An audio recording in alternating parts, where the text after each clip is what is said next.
नहीं, चलो सुनो, चुप हो जाओ, सुनो इधर।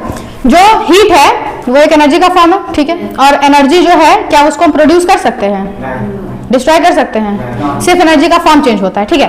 बट अभी हम लोग यहाँ पे देखेंगे कि हीट ट्रांसफर कैसे हो रहा है, ठीक। हीट ट्रांसफर हो सकता है 3 तरीके से, कंडक्शन, कन्वेक्शन, रेडिएशन। लेकिन हीट ट्रांसफर होने के लिए एक चीज बहुत जरूरी है, 2 बॉडी के बीच में टेम्परेचर का डिफरेंस। मतलब कि अगर मान लो कि ये एक बॉडी है 40 डिग्री सेल्सियस पे और ये एक बॉडी है, ये भी 40 डिग्री सेल्सियस पर ही है, और इसको अगर आप ऐसे कांटेक्ट में ले आते हैं, अगर इसको ऐसे पास में ले आते हो, तो क्या हीट का ट्रांसफर होगा? क्यों नहीं होगा? क्योंकि दोनों का टेम्परेचर सेम ही है। तो हीट का ट्रांसफर होने के लिए टेम्परेचर का डिफरेंस होना बहुत ज्यादा जरूरी है। मतलब एक का टेम्परेचर ज्यादा होना चाहिए, दूसरे का कम होना चाहिए, ठीक है। और फिर जब उसको कांटेक्ट में लाएंगे दोनों बॉडी को, तब उसका ट्रांसफर होगा। किधर से किधर? हायर टेम्परेचर से लोअर टेम्परेचर की तरफ। और वो भी कब तक होगा?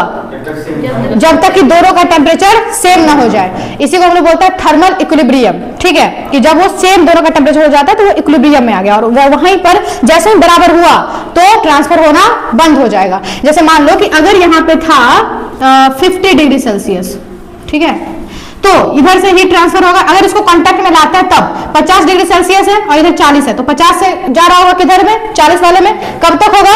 जब तक कि ये घट के 45 ना हो जाए और ये बढ़ के 45 ना हो जाए। जैसे ही ये घटते घटते 45 हुआ और ये बढ़ते बढ़ते 45 हुआ, उसी टाइम हीट का ट्रांसफर रुक जाएगा। हीट के ट्रांसफर होने के लिए बहुत ज्यादा जरूरी है कि 2 बॉडी के बीच में टेम्परेचर का डिफरेंस हो। जैसे तुम आइस रखते हो और अपना हाथ है, हाथ का टेम्परेचर क्या होगा नॉर्मली अगर व्यक्ति हेल्दी है तो? 37 डिग्री सेल्सियस लगभग, और जो आइस है वो लगभग 0 डिग्री सेल्सियस पे होगा, उससे कम हो सकता है, ज्यादा तो नहीं होगा। जब आप इसको टच करते हैं तो ये हाथ है 37 डिग्री सेल्सियस पे और बर्फ है 0 डिग्री सेल्सियस पे, अंतर ज्यादा है, फटाफट हीट ट्रांसफर होगा। किधर से किधर? हाथ से बर्फ की तरफ। बात समझ आया?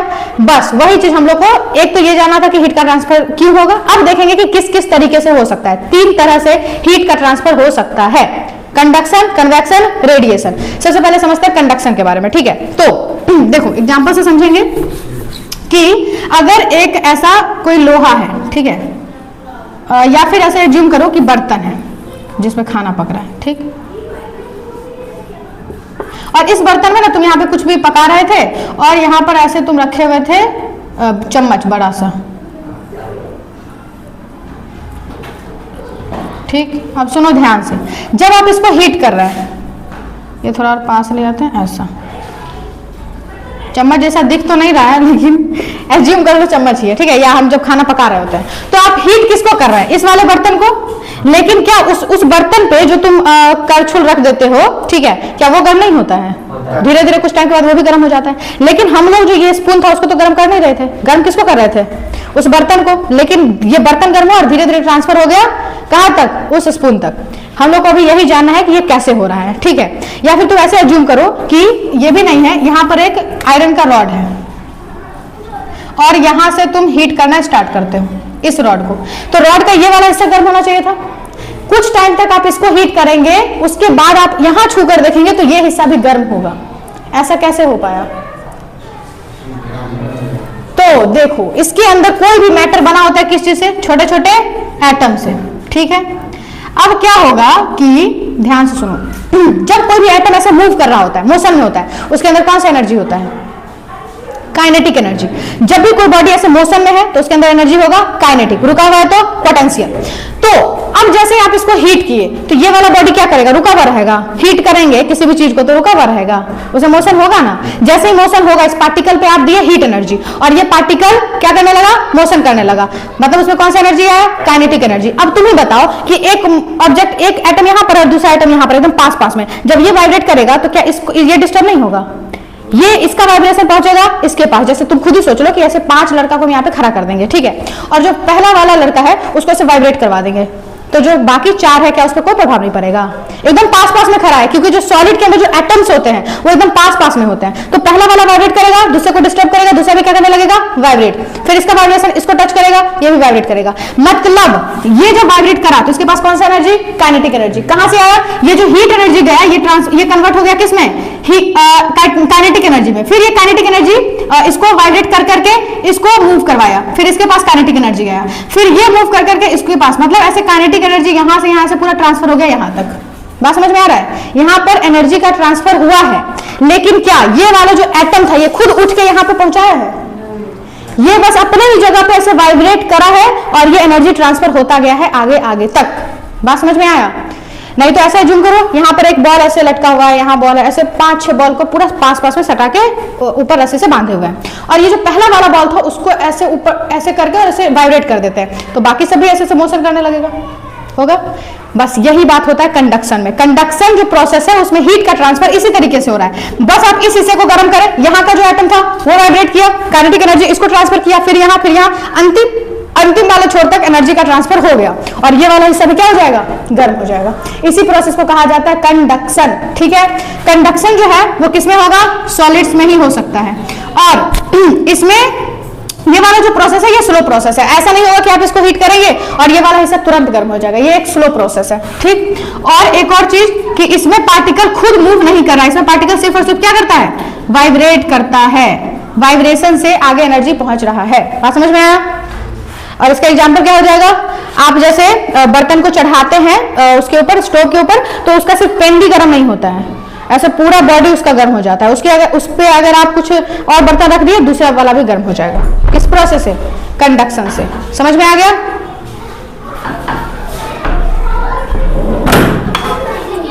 वहीं पे बैठो, बताओ। हाँ, आगे देखो, दूसरा वाला प्रोसेस है कन्वेक्शन। ठीक है, इसमें क्या होगा, तो ये होता है फ्लूइड्स में। फ्लूइड क्या होता है ये बताओ। Fluids anything which can flow, कोई भी चीज जो बह सकता है उसको क्या कह देते हैं, फ्लूइड। जैसे लिक्विड भी होगा और गैस भी होगा। जैसे अभी यहाँ पे हवा है तो हवा भी तो बह सकता है ना, तो हवा भी क्या हो गया, फ्लूइड, और पानी तो बहता ही है, लिक्विड भी फ्लूइड है। तो जो कन्वेक्शन का प्रोसेस है वो होता है फ्लूइड्स के अंदर, इसमें एक्चुअल में पार्टिकल्स मूव करते हैं। अब तुमको एक बात पता होना चाहिए कि जो गर्म चीज होता है वो हल्का हो जाता है। जब भी कोई पार्टिकल हीटअप होगा तो वो हल्का होगा और वो ऊपर की तरफ मूव करेगा, और अगर कोई चीज ठंडा है तो वो भारी होगा और वो नीचे की तरफ जाएगा। ठीक है, अब देखो इसको समझते हैं कि जब हम लोग पानी गर्म करते हैं तो वहां पर क्या मामला होता है। ऐसे मान लो कि यहाँ पे भरा हुआ है पानी, पानी मतलब फ्लूइड ही है, ठीक है, लिक्विड है। आप इसको यहाँ से हीटअप करना स्टार्ट किए, गर्म किए, तो बताओ कि सबसे पहले गर्म कौन सा हिस्सा होना चाहिए था पानी का, नीचे वाला लेयर होना चाहिए था। ऐसा लेकिन होगा नहीं। तुम ऐसा कर सकते हो, तुम जग में पानी लो या ग्लास में पानी लो, ठीक है, और उसको तुम चढ़ा दो स्टोव के ऊपर। तुम उसको ज्यादा टाइम नहीं गर्म करोगे, ऐसे मान लो कि 30, 40, 50 सेकंड, चलो 1 मिनट गर्म कर लिए। उसके बाद तुम जब उठा के उस पानी को ऐसे टच करके देखोगे या पी के देखोगे तो तुमको पता चलेगा कि जो ऊपर वाला लेयर था वो तो थोड़ा गर्म गर्म लगा, और नीचे जाते ही पानी ठंडा है, अभी गर्म हुआ ही नहीं है।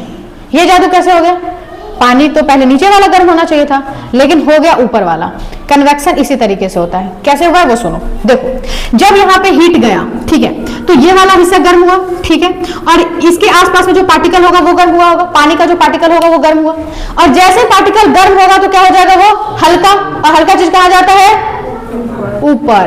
तो ये वाला जो लेयर होगा गर्म होते ही फटाक से ऐसे ऊपर की तरफ पहुंच जाएगा। बात समझ आया।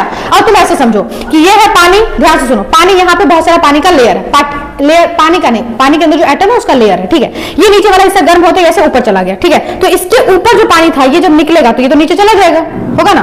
तो जो नीचे वाला लेयर था वो निकल के ऊपर गया, तो इसके ऊपर वाला जो लेयर था वो नीचे चला आया।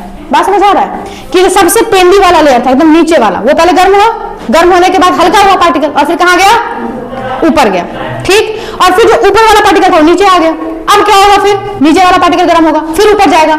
मतलब पूरे कन्वेक्शन में यही प्रोसेस होगा कि नीचे वाला पार्टिकल गर्म होगा, हल्का होगा, ऊपर जाएगा, ऊपर जाएगा, इसी तरीके से चलता रहेगा। तो जो गर्म हुआ पार्टिकल वो तो ऊपर पहुंच गया ना, तो तुम जब कुछ टाइम के बाद इसको टच करोगे तो ऊपर वाला पार्टिकल गर्म होगा लेकिन नीचे वाला अभी ठंडा होगा, अभी गर्म हो ही रहा है, फिर ये गर्म होगा, फिर ऊपर पहुंच जाएगा। जैसे ही ये पार्टिकल गर्म होगा, हल्का होने की वजह से ऊपर पहुंच जाएगा, ठीक है। इसी प्रोसेस को क्या बोलते हैं, कन्वेक्शन। अब इसको समझते हैं डेली लाइफ में कहां पे यूज होता है। देखो, तुम याद करो कि जो एसी है, वो कहाँ पे लगा होता है, ऊपर या नीचे? क्यों नीचे क्यों नहीं लगा सकते हैं? अगर नीचे लगा देंगे तो क्या हो जाएगा? नीचे से ऊपर क्या ऊपर चला जाएगा? एसी का काम क्या है? हवा को ठंडा करना। अब तुम ही बताओ कि अगर उसको नीचे लगाएंगे और अगर वो हवा आसपास के हवा को अगर वो ठंडा कर भी दिया तो ठंडा चीज किधर जाता है? नीचे। तो नीचे ही रह जाएगा ना, और ऊपर वाला जो हवा है वो तो ठंडा हो ही नहीं पाएगा, क्योंकि एसी नीचे लगा हुआ है, वो तो नीचे वाला हवा को ठंडा कर सकता है, और जो हवा ठंडा वो नीचे ही रह रहा है, वो अपना जगह खाली कर ही नहीं रहा है। तो वो जो ऊपर वाला हवा है वो तो कभी ठंडा हो ही नहीं पाएगा, बस नीचे नीचे ठंडा रहेगा, ऊपर गर्म। ऐसे खड़े रहेंगे तो यहाँ पे गर्मी लगेगा, पैर में ठंडा लगेगा। इसीलिए एसी ऊपर लगता है, ताकि ऊपर में क्या होगा, वो हवा को ठंडा करेगा, नीचे आएगा, फिर जो गर्म हवा वो ऊपर जाएगा, फिर ठंडा होकर नीचे आएगा। ठीक। और हीटर कहाँ पे लगता है? अगर उसको ऊपर लगा देंगे तो क्या दिक्कत होगा?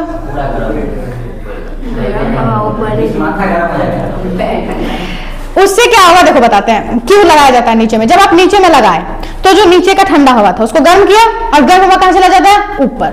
ऊपर गया, फिर जो ऊपर ठंडा हवा था वो नीचे आया। बात समझ आ रहा है? फिर जो ठंडा वाला हवा है उसको हीटर गर्म किया, गर्म करते ही हवा हल्का होता है, ऊपर पहुंच जाता है। इस तरीके से पूरा हवा गर्म हो पाएगा। समझ आया? तो अगर हम लोग नहीं पढ़े लिखे रहेंगे ना तो हम लोग ऐसा उल्टा पुल्टा काम कर सकते हैं। एसी नीचे लगा दे रहे हैं, हीटर ऊपर लगा दे रहे हैं, फिर कहीं ठंडी लग जा रहा है, कहीं गर्मी लग जा रहा है, समझ ही नहीं आएगा। तो इसलिए भी पढ़ना लिखना जरूरी है। ठीक है, बेसिक बेसिक बात पता चलता है। अच्छा, अब इस कन्वेक्शन में ना एक और फेनोमेना होता है जो समझ सकते हैं, सी ब्रिज और लैंड ब्रिज वाला मामला। तुमको पता है कि समुद्र के पास अगर तुम घर लेते हो, समुद्र के किनारे कहीं पर, तो वहां पे तुमको दिन में क्या लगना चाहिए? गर्मी, लेकिन समुद्र से ठंडी हवा आएगी, और रात में लगना चाहिए ठंडा, तो समुद्र से गर्म हवा आएगी। पूरा बढ़िया मजा आता रहेगा कि दिन में धूप की वजह से गर्मी है लेकिन हवा मस्त ठंडा ठंडा आ रहा है, और रात में ठंडा होना चाहिए तो गर्म गर्म हवा आ रहा है। समझ आ रहा है? एकदम कितना मजेदार बात होगा ये। लेकिन ये होता क्यों है, इसको लैंड ब्रिज और सी ब्रिज में समझेंगे, इसको आगे समझेंगे। ठीक है, अभी हम लोग पहले इस तीन बात को समझते हैं। तो ये जो कन्वेक्शन है, इसमें एक्चुअल में कैसे वाइब्रेशन हो रहा है? पार्टिकल एक ही जगह पे है, इसमें पार्टिकल मूव कर रहा है इस जगह से उठ के।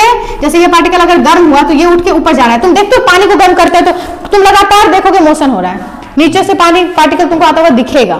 ठीक है, तो यहाँ पे जो है मोशन होगा पार्टिकल का, और ये होगा किसमें? फ्लूइड्स में। और ये इस कंडक्शन से थोड़ा सा फास्ट प्रोसेस है।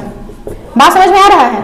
कंडक्शन से ज्यादा फास्ट प्रोसेस कौन है? कन्वेक्शन। ठीक, चलो आगे देखते हैं रेडिएशन। रेडिएशन में ना मीडियम का भी जरूरत नहीं है, मतलब ये बिना मीडियम के भी हीट ट्रांसफर हो जाएगा। जैसे देखो बताते हैं, तुम यहाँ पर क्या किए हो। अच्छा, पहले सन वाला एग्जांपल समझते हैं। जैसे मान लो ये है सन, और ये है हम लोग यहाँ पे, या ऐसे पृथ्वी है, ये वाला पृथ्वी। ठीक, इस पृथ्वी पे कोई इंसान इस तरीके से। अब देखो पृथ्वी के आसपास क्या है? हवा है, जिसको आप क्या कह देते हैं? एटमॉस्फेयर।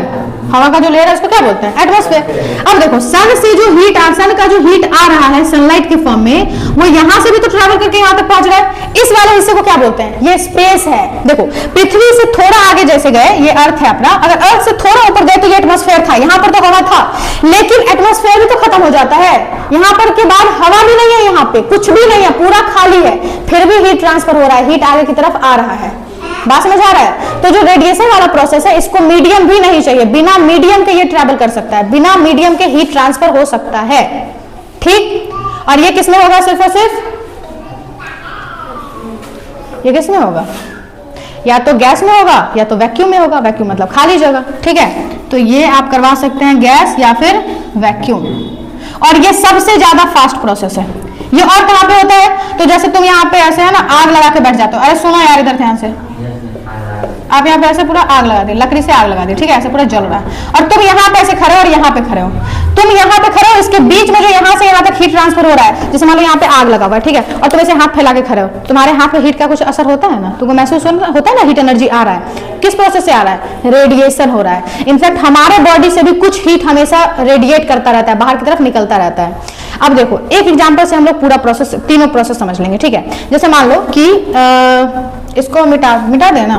देखो अगर मान लो कि ये है अपना स्टोव, ठीक है, इसके ऊपर आप ऐसे लगाए हुए हैं, ये है स्टोव, ठीक है, और ये है बर्तन। गंदा सा डायग्राम बन रहा है लेकिन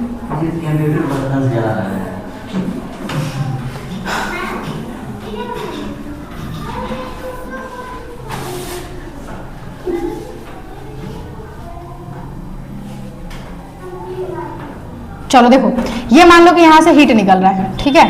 अब ध्यान से सुनो, जब ये, ध्यान से सुनो इधर, जब आप इस बर्तन को गर्म किए तो सिर्फ ये बर्तन गर्म नहीं होगा, ये वाला बर्तन भी गर्म होगा। ये किस प्रोसेस के थ्रू?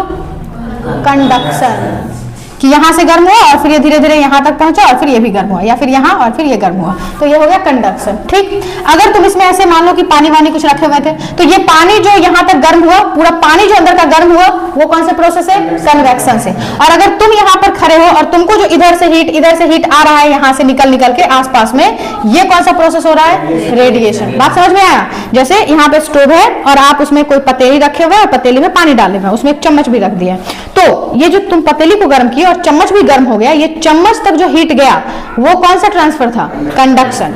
और जो पानी पूरा गर्म हो गया अंदर में, वो किस प्रोसेस से? कन्वेक्शन। और तुम उसके आसपास में जो हीट का एहसास कर रहे हो, वो कौन सा हुआ? रेडिएशन। बात समझ में आ गया? अब देखो, ये जो कंडक्शन था ना, इसमें एक और बात सीखना था कि हर एक ऑब्जेक्ट हीट को कंडक्ट नहीं करता है, मतलब हर एक ऑब्जेक्ट में ये कंडक्शन का प्रोसेस नहीं हो सकता है। जैसे अगर इस मार्कर को भी हम यहाँ से हीट अप करेंगे तो क्या ये हिस्सा गर्म होगा? ये गल के गिर जाएगा नीचे, क्योंकि ये प्लास्टिक है। या फिर आप किसी और चीज को ही गर्म करें, जैसे प्लास्टिक के अलावा लकड़ी को तुम इधर गर्म करोगे, ये भी गर्म होगा? वो जल जाएगा ना, ये हिस्सा गर्म नहीं होगा। तो हर एक ऑब्जेक्ट कंडक्टर नहीं होता है, मतलब कि अगर ये लोहा होता, इधर गर्म करते, ये हिस्सा भी गर्म होता, तो ये जिस प्रोसेस से होता है उसको क्या बोलते हैं? कंडक्टर। जो ऑब्जेक्ट हीट को बढ़िया से कंडक्ट करता है, अपने में से पास करने देता है, उसको बोल देते हैं कंडक्टर या गुड कंडक्टर। और जो अपने में से हीट को ट्रांसफर नहीं होने देता है अच्छे से, उसको क्या बोल देते हैं? इंसुलेटर। तो ये जो कंडक्शन का प्रोसेस है वो होगा सिर्फ और सिर्फ किसमें? कंडक्टर में। एग्जाम्पल दो तो कंडक्टर का। जितने भी मेटल्स हैं वो सारे, मेटल्स मतलब क्या? आयरन, एल्यूमिनियम, कॉपर, ये सब हो जाएगा। और जो बढ़िया कंडक्टर नहीं होता है उसको क्या बोल देते हैं? इंसुलेटर। इसका एग्जांपल प्लास्टिक, वुड, इटीसी। समझ में आ गया ना?